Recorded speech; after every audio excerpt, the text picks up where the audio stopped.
Have you ever wondered if heaven is for real? Well, after a brush with death, a young boy may have the answers millions of us are looking for.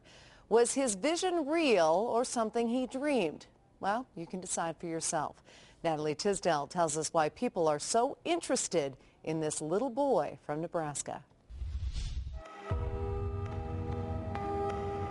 I remember Jesus. There are streets of gold and a lot of colors. I sat in Jesus' lap and then I felt just safe.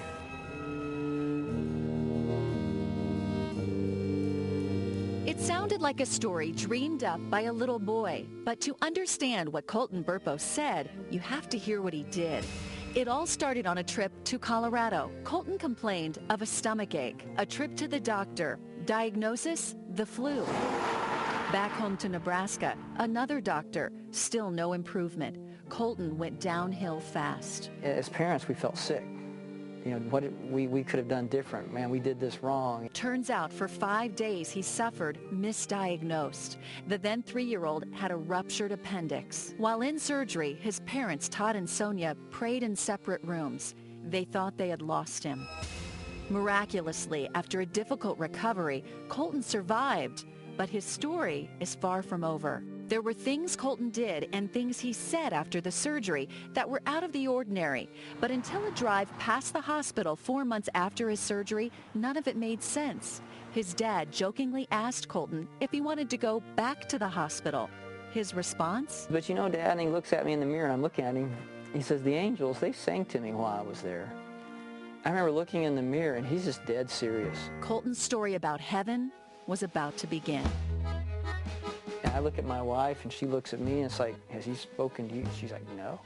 Her eyes are probably as big as mine and I'm sitting here going, he's never talked to me about angels before. While in heaven, Colton says he saw many things and met many people, including Pop, his great-grandfather who died 30 years before Colton was born.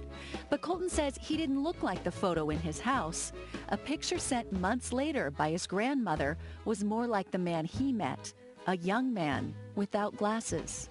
And perhaps the most shocking part of Colton's story. Stands right in front of his mom and is like, Mom, I have 2 sisters. But he only has one sister. You had a baby die in your tummy, didn't you, Mom? His parents never told him about the miscarriage. She looked familiar and then she started giving me hugs and telling me that she was glad to have someone from her family up there.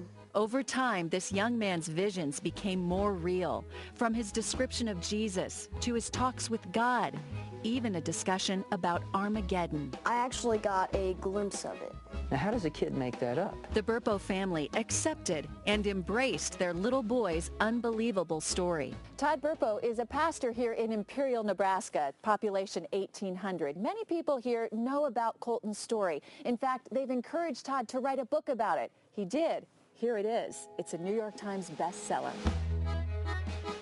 It wasn't something Todd wanted to do or even knew how to do, but he did exactly what he did the night Colton laid on that table near death.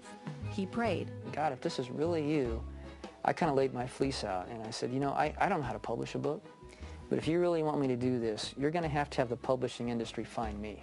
And it wasn't long before that actually happened. So far, 500,000 books have been printed. Bookstores across the country are trying to get more copies. They're on ebook readers, audio tape. There's even talk of a movie. It's a lot for this small-town family. We never imagined it to go where it is. There's a peace I've come to know. As for Colton, he's a pretty straightforward 11-year-old. He likes music, he wrestles, and he prays to the God he describes as God. He's the biggest one in heaven. He can hold the earth in his hands. I don't know why God picked us. We're just normal people, but God did a remarkable miracle for us. Natalie Tisdale, Fox 31 News. Wow. So, what do you think? You know what? I think that little kids can't make up some things. I'll tell you what. I believe it for one reason. This is the latest in a long line of stories I've heard, starting with my own mother, who had a near-death experience. Yeah, absolutely. And said to me when I was a little kid basically the same thing. And I've heard many stories like that. It's amazing. Who are we to say it's No, absolutely. And I want to hear more from the little boy. That's a fascinating I story. have to get the book. That is a great story. Great story. All right, we're into another cold night out there. Currently out of DIA officials.